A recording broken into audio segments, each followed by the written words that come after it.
یہ پیغام بھی جو ہے یہاں سے پختونوں کا ایک پیغام جو ہے وہ اسلام آباد کے لیے دیں گے. سر آپ امن کی بات یقین رکھتے ہیں اور ہم چاہتے ہیں کہ آئین کے مطابق جو بھی ہو آئین کے مطابق ہو.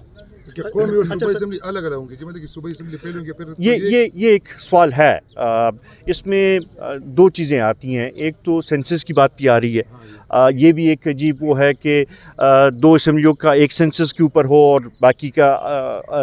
دوسرے سینسس. ہم یہ چاہتے ہیں کہ جو بھی فیصلہ اس حوالے سے ہو وہ آئین کے اور قانون کے مطابق ہوں. سر آئین میں یہ ہے کہ 90 روز کے اندر انتخابات ہوں گے. پی ڈی ایم کی جو موجودہ حکومت ہے وہ جو مرکزی پارٹی ہے پاکستان مسلم لیگ نون وہ نہیں چاہتی کہ بر وقت انتخابات ہو. تو ایسے میں آپ بھی قومی وطن پارٹی بھی پی ڈی ایم کا حصہ ہے تو قومی وطن پارٹی کا کیا موقف ہوگا؟ دیکھیں ابھی تک تو یہ کبھی ڈسکس نہیں ہوا. نہ میں نے یہ ان سے سنا ہے کہ وہ ڈیلے کرنا چاہ رہے ہیں. ابھی تک ایسی کوئی وہ زیادہ تر قیاس رائیاں ہو رہی ہیں. ہم چاہتے ہیں کہ کوئی بات سامنے آئے تو اس کے بعد اس کے اوپر کامنٹ کریں گے. سکندر صاحب کو یہ بھی بتا دیجیے کہ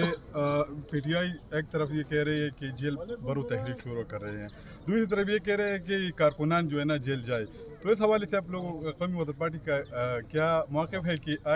آیا کارکنان کو جیل جانا چاہیے یا قائدین کو؟ دیکھیں سیاست میں تو قائدین جو ہے وہ اپنی لیڈرشپ کو سامنے رکھتے ہوئے وہ پہلے قدم اٹھاتے ہیں, اس کے بعد پھر اور لوگ اس کو فالو کرتے ہیں. اب چونکہ پی ٹی آئی کا سارا عمل جو ہے وہ کچھ عجیب سا ہے اور ہمیشہ یو ٹرن اور الٹا ہی ان کا سلسلہ چلتا ہے, تو اب شاید ان کے اس میں مختلف وہ شاید